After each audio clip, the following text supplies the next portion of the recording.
Hello paper crafters, I'm Sunny Sky and I'm an independent Stampin' Up! Demonstrator. Today we're making a box. And this is not just a square box, it has a little different shape to it. So this one has a ribbon on the outside, and then this one you'll see it has just a lid that comes off. And you can fill this with quite a bit of stuff. There's quite a bit of space in there. Of course this is not what you would put in there, but that's how big it is. There are my Tombow adhesive and my snail fit in there. So you could fit a lot of little candies or anything else you like in here, and it has a little lid that just kind of snugs right up in the space there. This one is very snug. So that's the box we're doing today. Now usually I clip my videos a little bit and show you snippets just to try and speed up the video for you, because I know I get bored when I'm watching a video for too long. But today we're pretty much going to run straight through because you probably want to follow along. So these are the size papers that you need. This is envelope paper. So this is a 1 12 by 12 sheet that I cut down to a 9 by 9, and then I have a square of 2 3/4 by 2 3/4. We've got 2 pieces of regular cardstock in the same color as the envelope paper. Now I will have written directions below for you to follow, but it really is a visual kind of project, so you'll probably need to follow along. So that's kind of why I'm doing it real time here, so that you can do it along with me once you decide you'd like to make one. So I'm folding this in half and scoring it, and I'm going to use my bone folders on all of these creases just to get them really precise. This is an origami box, and so you really want to use all the you have to be careful because you're doing a lot of folding, so be real precise. So I'm scoring it both ways in half, and then I'm going to score it diagonally. Now there's just one diagonal score, not 2. And so then when you're done with the diagonal score, you're going to reverse that fold on the diagonal score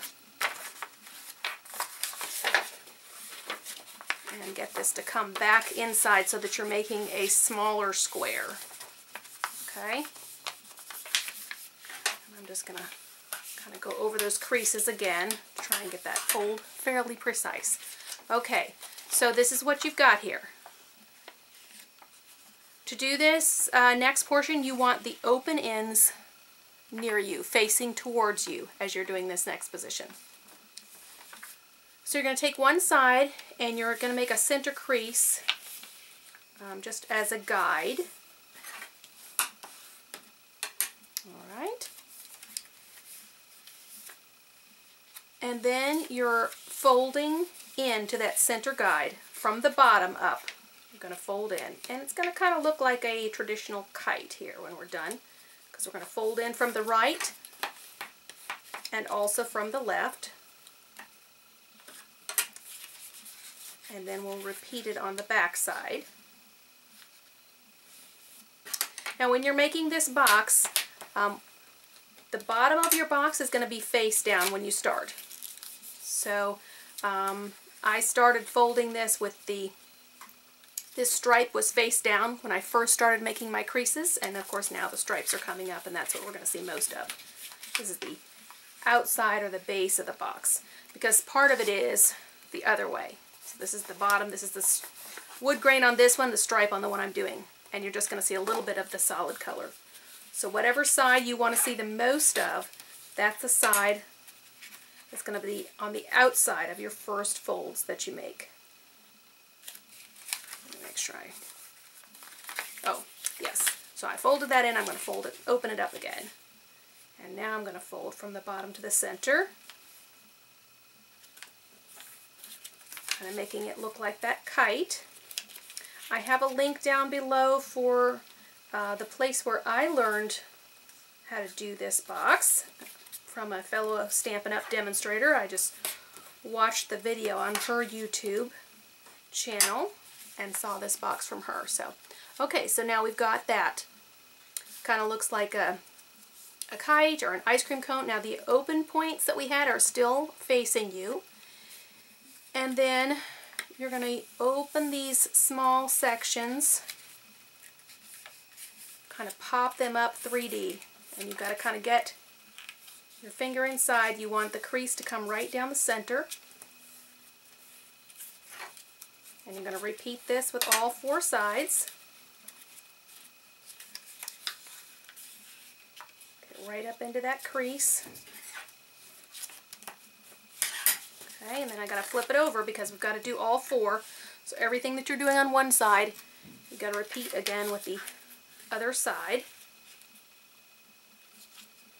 Now, I've made several of these boxes, but I still find that I have to kind of look at my little cheat sheet instructions that I created as I'm doing the box, just to remind myself of the order of all these folds.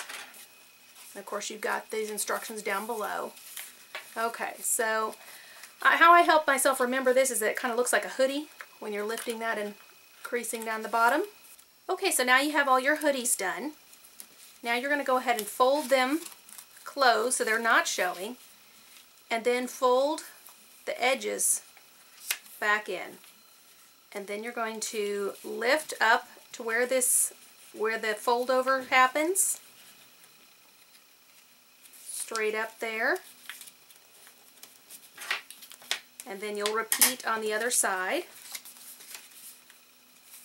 So you're going to fold those in backwards there, and then right up to where that paper pattern comes over.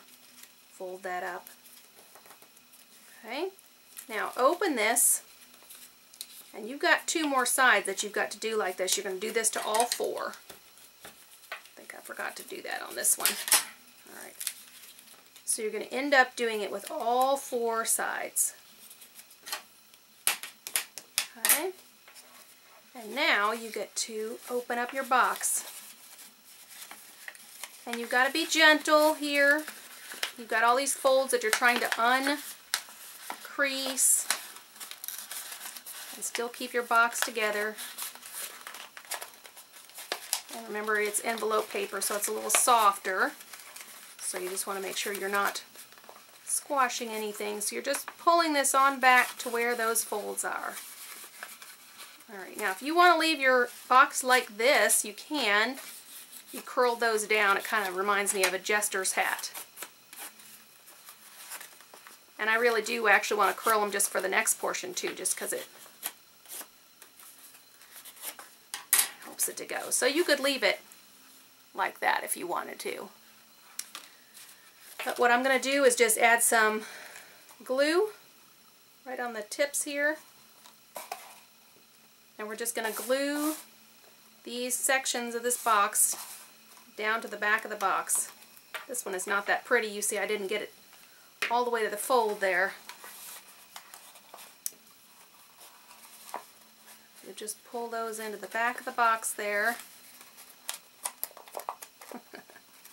Try and get all 4 of them at once here.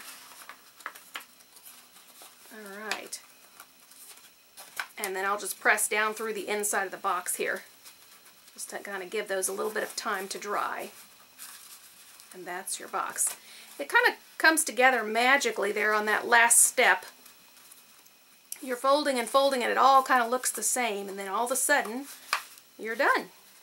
So there's the bottom of it all glued down. And then now you're going to take a hold of your other pieces that you had, those small squares. You've got the slightly smaller square, the 2 3/4 inch square that's of this same envelope paper that you used for your box. And you'll just adhere that square right to the top of one of these 2 3-inch squares. Alright, so that's going to make the lid of your box. And then we've got to make this little part that makes the lid stay down, that makes it actually stay in the box. Okay, where it actually goes inside. So that's your second 3-inch square. So if you'll take this square and you're going to just create some creases 3/8 of an inch in.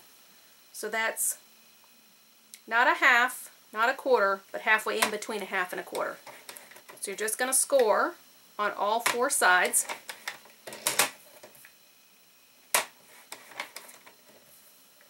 And then we're just going to cut in to create a little box lid with that. Oh, doesn't want to come up. Okay, so you just snip right to the score lines there.